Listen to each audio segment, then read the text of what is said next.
In this tutorial, we are going to cover making selections from the channels palette in Photoshop and how you can use those selections to create masks and brushes, custom brushes that you can use on type, on objects, backgrounds. So I'm going to start by opening up this smoke image, smoke JPEG. And just to make this simple, I am going to convert this to grayscale. Right now it's an RGB image, but I am going to go to image mode and change it to grayscale, just to show the most basic use of making these selections.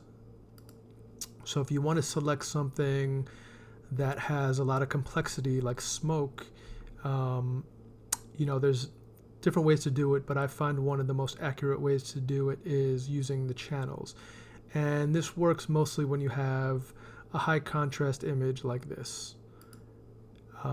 So I go to my channels, and because I've converted to grayscale, it's only one channel, the grayscale channel. So now, as we've been working with in class, if you hold the command button down and click on anything, it makes a selection of that. This also applies to channels. So you can see when I hold the command button down while I'm hovering over this window part of this channels layer here, a little marquee kind of selection thing pops up over the hand, so you can see basically that it's going to make a selection. So when I hold command and click the mouse on this area here, it is going to launch a selection in the image, and you can see it only appears to be selecting part of it, but really anything that is not 100% is basically not going to show up in this marquee, but it still is selecting all these kind of fine details in the smoke. So what I'm going to do now is switch over from channels to my layers palette, and I'm going to create a new layer, and I'm going to fill that layer. I'm going to default my colors, make sure my colors are black and white, and I'm going to fill that. I've created a new layer here. I'm going to fill that with white, and I'm going to deselect it. And to fill that with white, just to remind you, I'm holding down command and clicking delete, and that will fill it with this background color here. And if I held down option delete, it would fill it with the foreground color. But once I'm done with that, I'm going to hit command D to deselect this selection, and I'm going to hide my original image. And if I create a new layer behind this one and fill it with black, again this would be option delete, you can see that just from that simple selection I've created this this smoke, and it picked up all of that detail that was in the smoke. And it doesn't really matter what color I changed the background. You can see it doesn't matter. It picks up all that complexity and the transparency or translucency of the smoke. So that is, in a nutshell, how you can use channels to select textures such as smoke and pick up the complexity in that. Now, next, what I'm going to do is I'm going to open up this wooden background image, and I am going to do the same thing. I can just I don't have to convert it to grayscale. I'm going to close this smoke image now. I don't really need that. But I'm going to go to the channels here with RGB selected, and you can see now I have these different values of RGB. If I change it to CMYK, this main value will stay pretty much the same. We like working in CMYK in here, so I'm just going to do that just so you can see. Now it gives you the breakdown in CMYK and how that changes a little bit from RGB. For example, the yellow channel here, has most of the information on it. So if we did get into color changing this using Channel Mixer, that would be one that has a lot of information. But for this purpose, I'm just going to show you what happens if I hold Command and click down on just the CMYK channel. Again, not converting this to grayscale, just keeping it CMYK. This could be done in RGB as well, but just holding down Command, you can see that little marquee icon appearing above this hand, and when I click on it, it selects a lot of the information. Now, again, like, you'll get used to knowing what kind of parts of the images you'll select once you are command clicking on channels, and you'll start to get a gauge of that the more that you do this. But for now, basically what it's doing is selecting a lot of this like texture that's going on in this image. And I'm going to do the same thing.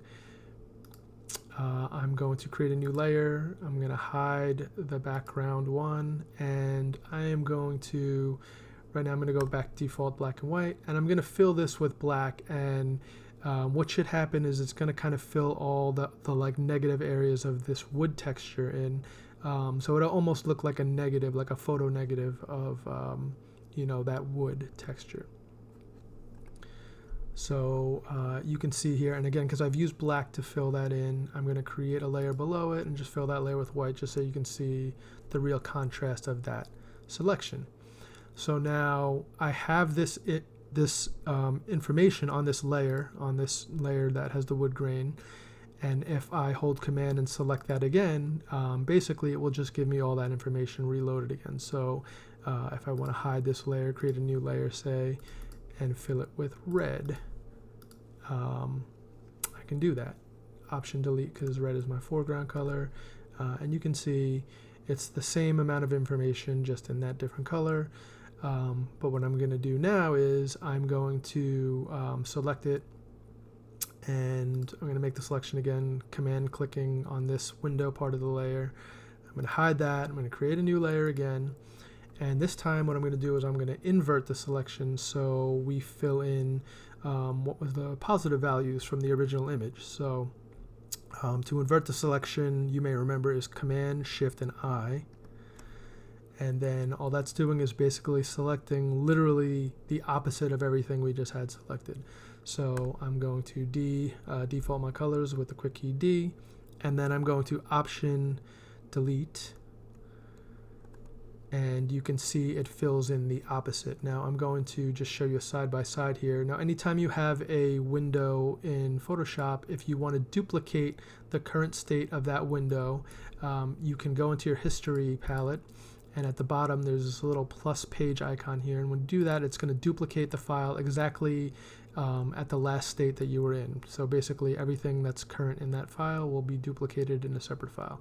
So I'm going to just turn this layer off and turn on that first layer that we did. So you could just see side by side, one was kind of those positive, like picking up those dark values from the original image, and one was kind of like this negative space picking up that. And filling them both with black, you can kind of just see like it's filling in the reverse information. So that is how to make a selection from channels and then use that information for texturing, for picking up things like smoke or things with like complexity in it. And next, what I'm going to do is show you how to create a custom brush. Now, I've already done some of the work using black and kind of just picking up this texture in black. So if I really want to see how this brush will appear, I can go and I can first I can just make a brush of any of this part of the texture here, but what I want to do actually for my brush is increase the contrast in this a little bit. So I'm going to just add a curves adjustment layer, and I'm doing that from this little circle cut in half icon at the bottom. We call it the black and white cookie icon, and I'm going to add the curves layer in here. And the way the curves layer works is you can click and drag in the middle here would be affecting the midtone. So if I click and drag and I move it up, it's going to make all the midtones dark. If I click and drag and move it down, it's going to make all the midtones light. And this is working in CMYK. Actually, when you work in RGB, it's the opposite. Moving the midtones up like this would make it lighter. But for CMYK, this is how it works. Now you can, again, I'm trying to increase contrast here, so I'm going to make the midtones lighter for now, just by dragging this down. And you can play around with this and get it to how you like it to be. But if you click another point on here now, you can drag it back the other way and really increase that contrast. So, and you can play around with these, move these around a little and get it to be like a contrast that you like. So if I'm just using this purely for texture, then I think I want my brush to be something like this. So I have some darker areas of texture here and some kind of lighter areas, but overall you can still get that it's this wood grain texture. Now, if I wanted to make it even darker, I can, really affect the contrast any way I want to. So now that I have this the way that I like it, what I'm going to do is, when you're making a brush, you make a selection and basically you make the brush based on that selection. So I can actually just hit Command A and it will select this whole area. I can make the brush that big, or I can just select specific areas of this. And if you really want to get specific, you can make selections that are imperfect, not squares. Maybe they're actually more picking up different edgings, but we can get into that later in a different tutorial. But for now, I have a selection. Now to make a brush, I can't be selecting anything but a layer with information on it. So when I am on this adjustment layer, if I go to the brush, how to make a brush in here, it will actually not be functional. So edit, define brush preset is what we're looking for, but like I said, it's grayed out now because I'm on an adjustment layer. Now if I just go and click on an actual art layer, when I go back to edit, define brush preset is now showing again. And it doesn't really matter which layer you click on that's an art layer. I could actually click on a layer that's turned off, this background layer, and it will still be available to me. And when I do that, it won't capture the hidden layer. It's going to capture what's actually visible in this window. So if I click on define brush preset, and again I went to edit up at the top menu and then define brush preset, and then you'll see this option pops up. It has a little preview of this brush that you're creating, and then you can name it. So I'll name this wood grain 1, hit OK. Now anytime you make a new brush, it will be the most current brush that you go to use. So once I make this brush, I'm going to hit OK. And now I'm going to deselect this, and then when I go onto a new layer, you can see the brush tool is already active and it is already defaulted to the last brush that I just made. Anytime you make a brush, it should default to the latest brush.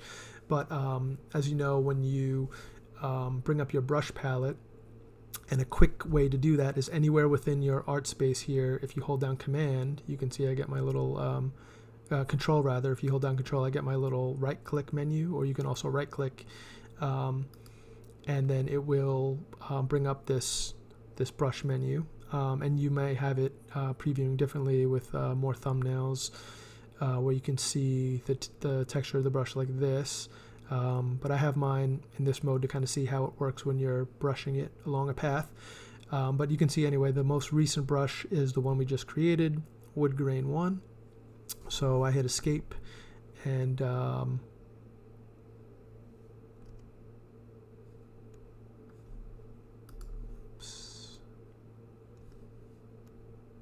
okay, sorry about that. I hit escape, and I have my brush.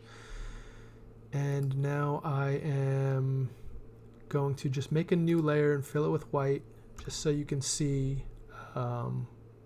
If I click anywhere with this brush, and I can make it bigger and smaller, just like I always do with the bracket keys. Bracket left is making a brush smaller, bracket right is making it bigger. And now I have this, brushed texture, and I can apply that to anything. And what I'm going to do next is I'm going to undo that. I am going to bring in some type from Illustrator. Now I just created this type and I outlined it, Command Y, so you can see in outline mode. It's just a plain piece of type. I'm going to copy this, Command C, and then I'm going to paste it in my window. I'm going to just use V to get my direct select tool, my move tool. And when I hit Command V, it will give me this dialog box, paste as, smart object, pixels, path. Now, anytime I'm copying vector from Illustrator, I like to keep it as a smart object. So just be wary of that. I am going to hit OK as a smart object, and you will see it brings in my type, and when I can hit return to, I can resize it using these handlebars, or I can, as we did in week 2, I showed you anything with a value. Usually you can click and drag it next to it, and that will, you effectively make that become a slider to make the value bigger or smaller. And I have it's default linked right now, the width and the height, so it's doing everything in proportion. But that's it, and then I hit return, and it will apply that transform. And again, if I want to transform it again, if I'm not happy with that size, I could just hit Command T, and same thing, I can make it smaller. We covered that last week as well, but I will now what I'm going to do is I'm going to add a mask. So I have my layer selected here, I'm on that layer, and then I just, again, at the bottom of the layers palette, I'm clicking on this little icon, the rectangle with a circle in it. That's the mask icon, and when I click on that, it will create a mask next to my imagery here. And now on that mask, I am going to bring my brush tool back. B is the quick key for brush tool, and I am going to enlarge it a little bit, and I am just going to, again, make sure anytime that you're painting on a mask, the way that works is anything you paint black on the mask will hide that portion of it from that, the rest of that part of information on that layer. So I'm going to go to D for default, get my black and white back up here, and X will switch these colors. When you hit X, it toggles between these foreground and background colors. So I'm going to make sure it's black. I'm going to make sure I'm on the mask portion. And I'll show you what happens if I'm not on the mask portion, and if I'm on the regular information part of this layer and I go to hover over it, there's this, no symbol here. So that means that, basically I can't really affect this layer, but actually if I click on it, if I try to brush on this or mask on this or, do anything to this smart object, when I click on it, it will launch this window. Now pay attention to any dialog box that pops up. Don't just dismiss it, because this one is actually important. It says this smart object must be rasterized before proceeding. Edit contents will no longer be available. Rasterize the smart object ? And if you hit OK, what that's going to do is it's going to get rid of the smart object, which we don't want. So I'm going to hit OK just to show you. It now has lost its smart object component. So if I can't double click on this anymore and maintain that vector object. I'm going to hit Command Z to bring it back. And again, I'm showing you right here. You can see that if there's this little smart object icon within that thumbnail. If I double click on it, it will launch back a vector smart object in Illustrator. But I digress. So anyway, that's not what we want. So again, when you see this no symbol, don't click. You want to make sure you're on the mask portion of this layer. And then again, I have my brush texture, and I'm just going to click it once, and you can see it has added that texture onto this type. And again, I'm going to change the background color here, change it to red.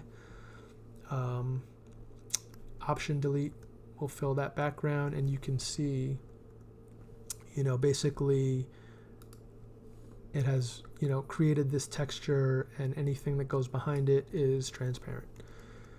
And that is how you create a custom brush, and one way to use it to texture things in Photoshop.